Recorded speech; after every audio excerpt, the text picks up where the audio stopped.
మీరు ఇంటికి తీసుకెళ్ళిన తర్వాత మీ పూజా పొడి చేసుకోండి. మీరు ఈ స్థలానికి వచ్చినందుకు రేపు మీకు ఏదైనా ఒక మంచి జరగాలంటే తొలి బొట్టు మీ ఇంట్లో ఉన్న మీ ఇష్టదేవాన్ని బొట్టు పెట్టండి. ఆ తర్వాత మీరు ఆ బొట్టు పెట్టుకోండి. మీరు కూడా రేపు ఏదైనా ఒక మంచి పని మీద శుభకార్యాలకి ఏదైనా ఒక ముఖ్యమైన పని అనుకోని గడప దాటి బయటికి వెళ్లే ముందు ఒకసారి ఆ సీతారాములు వారిని తలుచుకొని వాళ్ళని నమ్మకం పెట్టుకుని ఆ బొట్టు పెట్టుకుని గడప దాటండి. మీరు అనుకున్న మంచి పనులు ఎలాంటివైనా ఏ ఆటంకాలు అడ్డంకులు రాకుండా అమ్మవారి దేవాలయం జరుగుతుంది అనేది ఒక నమ్మకం ఇక్కడ ఉన్న స్థానబలం.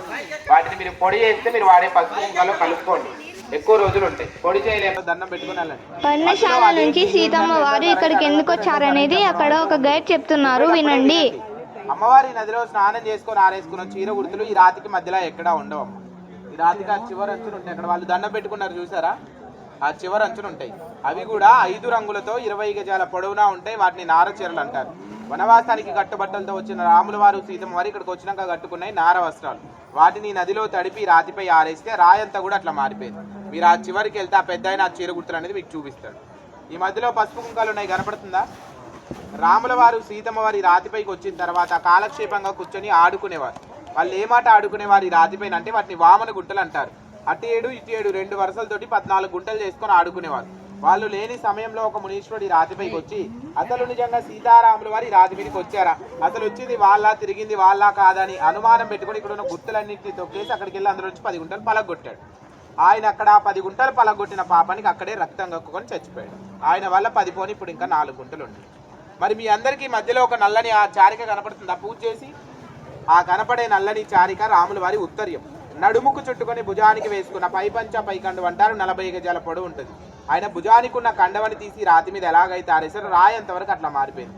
ఇది ఆ చివరి నుంచి మొదలు పెడితే ఆ చివరి దాకా ఉంది. మీరు ఈ కండవని తాకి దండం పెట్టుకోవాలంటే ఆ చివరికి వెళ్ళాక తాకి దండం పెట్టుకోండి. ఈ అడవిలో తిరిగే శూర్పణఖ అనే రాక్షసిని లక్ష్మణ స్వామి ఇక్కడ ముక్కు చెవులు కోసింది ఆ చెట్టు అవతలు ఉంటుంది రాళ్ళ గుట్ట. మీరు ఈ పాక లోపల నుంచి వెళ్తే ఆ గుట్ట దగ్గరికి వెళ్తారు. అక్కడికి వెళ్ళిన తర్వాత సీతారాముల వారికి వచ్చిన కష్టాలు మీకు రాకూడదని ఎడమ చేత అక్కడ 3 రాళ్ళండి మీకు చెప్పడానికి ఒక అబ్బాయి ఉంటాడు. ఆయన చెప్పినట్టు వినండి. మరి మీరు అందరూ పర్ణశాలకు వెళ్ళారా, డైరెక్ట్ ఇక్కడికే వచ్చారా? ఇక్కడికే వచ్చారు. ఈ దర్శనం చేసుకున్న తర్వాత పర్ణశాలకు వెళ్ళండి. సీతమ్మ వారు రాముల వారు నివాసం చేసింది పర్ణశాల. పవిత్రమైన గోదావరి నది తీరాన రాముల వారు సీతమ్మ వారు కుటీరాన్ని కట్టుకొని నివాసం ఉండేవారు. మీరు అక్కడికి వెళ్తే అమ్మవారు కట్టుకున్న ఇల్లు, గోదావరి నది, సీతమ్మ వారిని రావణాసురుడు తీసుకెళ్లిన ప్రదేశాలు ఇవన్నీ కూడా కనబడతాయి. వెళ్ళాక దర్శనం చేసుకోండి. మరి అక్కడి నుంచి అంత పెద్ద గోదావరి నదిని వదిలేసి సీతమ్మ వారు ఇక్కడికి ఎందుకు వచ్చేవారంటే నెలకొచ్చి ఆడవాళ్ళు ఒక 5 రోజులు దూరంగా ఉంటారు. ఆ సమయంలో ఉన్నప్పుడు అమ్మవారు అక్కడ ఉన్న గోదావరి నదిలో స్నానం చేయకూడదు. ఆ చుట్టుపక్కల ప్రాంతాలు ఎక్కడా కూడా ఉండకూడదు. ఎందుకంటే ఆ ప్రాంతాల్లో మునులు ఋషులు యాగాలు యజ్ఞాలు చేసుకుని గోదావరి నదిలో స్నానాలు చేసేవారు. అమ్మవారు ఆ నదిలో స్నానం చేస్తే గోదావరి నది అపవిత్రమైపోతున్న కారణంతో రాముల వారు సీతమ్మ తల్లిని వెంట పెట్టుకొని 5 రోజులు దూరంగా ఈ రాతి మీద తీసుకొచ్చేవారు. అలా ఈ రాతి మీదకి వచ్చిన సీతమ్మ వారికి ఆ రోజుల్లో ఎటు తిరిగి చూసినా కూడా ఎక్కడా కూడా ఒక చుక్క నీళ్ళు లేవు. మరి అమ్మవారికి ఈ అడవిలో ఆ నీళ్ళు ఎలా వచ్చాయంటే అందుబాటులో ఉన్న లక్ష్మణ స్వామి వారు సీతమ్మ తల్లి కోసం ఇటు తూర్పు దిక్కున కనిపించే 9 కిలోమీటర్ దూరంలో ఉన్న 70 అడుగుల కొండకి బాణం సంధించారు. ఆ వేగానికి ఆ 70 అడుగుల కొండ అడ్డంగా బద్దలై పసుపు కుంకుమరాలతో ఒక జల పుట్టింది. ఆ జల ఇప్పుడు మీ కళ్ళ ముందు కనపడే ఈ నది 365 రోజులు అలా నిత్యం వస్తూ ఉంటుంది ఆ కొండ నుంచి. దాన్ని లక్ష్మణ కొండ అంటారు. మరి అమ్మవారి నదిలో స్నానం చేస్తుంటే 5 రోజులు సీతమ్మ వారికి కాపలాగా మీకు వెనకాల ఒక పొడవైన రాయి కనపడుతుంది. ఆ పసుపు కుంకాలతో పూజ చేసి ఆ రాయిపై రాముల వారు కూర్చునేవారు.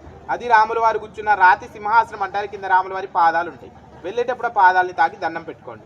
మరి సీతమ్మ వారి ఇక్కడ ఈ నదిలో స్నానం చేసి రాతిపైన చీరలు ఆరేసుకొని ఇక్కడ కాలక్షేపంగా ఆడుకొని తిరిగి 6వ రోజు పర్ణశాలకు వెళ్ళేటప్పుడు అమ్మవారికి మనలాగా ఈ అడవిలో బొట్టు పెట్టుకోవడానికి పసుపు కుంకాలు లేవు. మరి ఆ పసుపు కుంకాలు లేకుండా సీతమ్మ వారు పర్ణశాలకు వెళ్ళి అక్కడ ఉన్న మునుల ముందు ఋషుల ముందు తిరగొచ్చా తిరగకూడదా? తిరగకూడదు. లక్ష్మణ స్వామి వారు బాణం వేస్తే వచ్చిన పసుపు కుంకుమ రాళ్ళని అమ్మవారు రంగరించుకొని ఆ చెట్టు కింద కూర్చొని అక్కడ పూజలు పునస్కారాలు చేసుకొని ఆ పసుపు కుంకాలతో అలంకరణ చేసుకొని సీతమ్మ తల్లి పర్ణశాలకు వెళ్ళేవారట. వెళ్ళేటప్పుడు అమ్మవారిని దండం పెట్టుకోండి. మరి మీరు ఎప్పుడైనా చూసారా ఒక రాయి నరగదీస్తే పసుపు రావడం కుంకుమ రావడం? పోనీ మీకు ఎవరైనా చూపించారా? అట్లా ఉంటాయమ్మ, కనబడుతున్నాయా మీకు? అట్లా ఉంటాయి. అవి మీకు వెళ్ళేటప్పుడు ఇస్తారు దేవస్థానం వాళ్ళు. వాటిని మీరు ఇంటికి తీసుకెళ్ళిన తర్వాత మీ పూజా గదిలో పెట్టుకుని గంధంలో పొడి చేసుకోండి. మీరు ఈ స్థలానికి వచ్చినందుకు రేపు ఏదైనా ఒక మంచి జరగాలంటే తొలి బొట్టు మీ ఇంట్లో ఉన్న మీ ఇష్టదేవానికి బొట్టు పెట్టండి. ఆ తర్వాత ఆ బొట్టు మీరు పెట్టుకోండి. రేపు కూడా మీరు కూడా ఏదైనా ఒక మంచి పని మీద శుభకార్యాలకు ఏదైనా ముఖ్యమైన పని అనుకొని గడప దాటి బయటికి వెళ్ళేటప్పుడు ఆ సీతారాములు వాటిని తలుచుకొని వాళ్ళ మీద నమ్మకం పెట్టుకొని ఆ బొట్టు పెట్టుకొని గడప దాటండి. మీరు అనుకున్న మంచి పనులు ఎలాంటివైనా సరే ఏ ఆటంకాలు అడ్డంకులు రాకుండా అమ్మవారి దేవల బొట్టు వల్ల జరుగుతుంది అనేది ఒక నమ్మకం ఇక్కడ ఉన్న స్థానబలం. వాటిని మీరు పొడి చేస్తే మీరు వాడే పసుపు కుంకాల్లో కలుపుకోండి. లేదంటే అలా రంగరించినా వస్తుంది. మరి మీ ముందు ఇక్కడ ఈ పూలు పెట్టిన చోట రాముల వారు సీతమ్మ వారు అరణ్యవాసానికి వచ్చినప్పుడు పళ్ళు పలహారాలు వాళ్ళకి ఆకలేస్తే ఈ అడవిలో దొరికే ఇప్ప పూలు కందమూలాలు పెట్టుకొని తిన్న రాతి పల్లెం. అరణ్యవాస కాలంలో స్వామివారికి అమ్మవారికి ఇక్కడ తినడానికి ఆ రోజుల్లో పల్లెలు పాత్రలు ఏం లేవు. లక్ష్మణ స్వామివారి ఈ అడవంతా తిరిగి ఈ అడవిలో దొరికే పళ్ళు పలహారాలు ఇప్ప పూలు కందమూలాలు కూడా ఒక ఆకులో తీసుకొచ్చి పెడితే ఆ రాయిని ఒక పల్లెం చేసుకొని తినేవారట. ఇది సీతారాముల వారు కలిసి భోజనం చేసిన రాతి పల్లెము, రాతి కంచం అంటారు. మరి ఇంత పవిత్రమైన స్థలానికి వచ్చిన మీరు ఏం చేస్తారంటే ఒకరి వెనక ఒకరు ఒక లైన్లో ఒక వరుసలో నిదానంగా ముందుకొచ్చే బస్తాపై నించొని ఆ రామనామాన్ని పవిత్రమైన పల్లెన్ని చక్కగా మీ 2 చేతులతోటి తాకండి, దండం పెట్టుకొని కొట్టి పెట్టుకోండి. ఇక్కడ మీకు కలిగించిన దక్షిణలు కానీ కానుకలు కానీ ఉంటే ఆ పల్లెల్లో విసరకుండా పడేయకుండా నిదానంగా మీ చేతులు పెట్టుకోండి. సీతమ్మ వారి బొట్టు తీసుకున్న తర్వాత ఈ రాముల వారి కండవని ఆ చివరి దండం పెట్టుకొని అమ్మవారి చీర కూర్చుంది వెళ్ళండి. దండం పెట్టుకోండి అమ్మ ముందున్న వాళ్ళు. జై శ్రీరామ్. ఒకరికి రాళ్ళ ఎంతమంది ఉంటారు.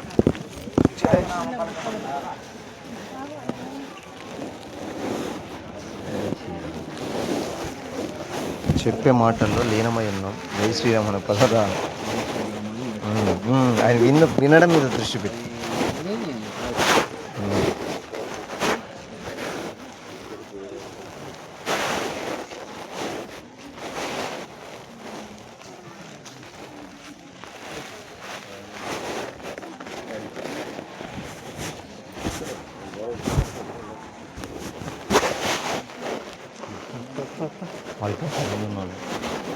సీతమ్మ వారు ఉపయోగించిన పసుపు కుంకుమరాలను ఇక్కడ 50 రూపీస్కే అమ్ముతున్నారు.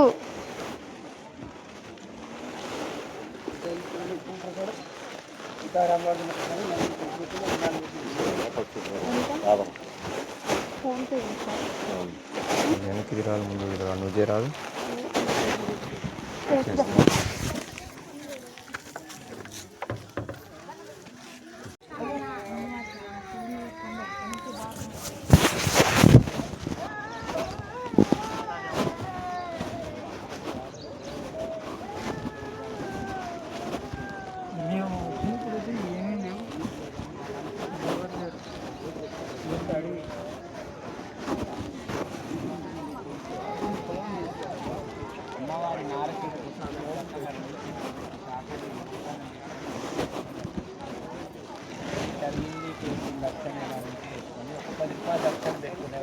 అమ్మవారి చీర పేరు మీ కుటుంబం పేరు మీద పంచముఖి రుద్రాక్ష పిల్లలు పెద్దలు ఆడవాళ్ళు మొగ్గులు ఎవరైనా కట్టుకుంటారు.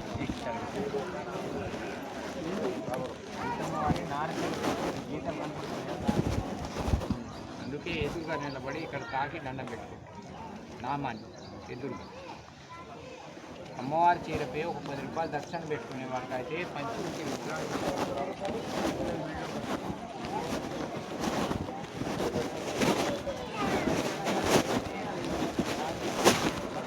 రాముల వారు సీతమ్మ ఆడుకున్న వామన గుంటలు.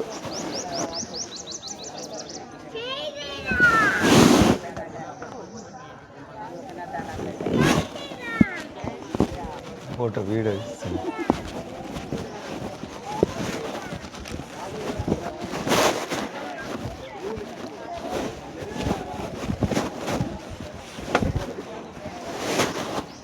ఇక్కడ పసుపు కుంకుమలతో కనిపిస్తున్న రాయి మీద అప్పుడు శ్రీరాముల వారు కూర్చునేవారు.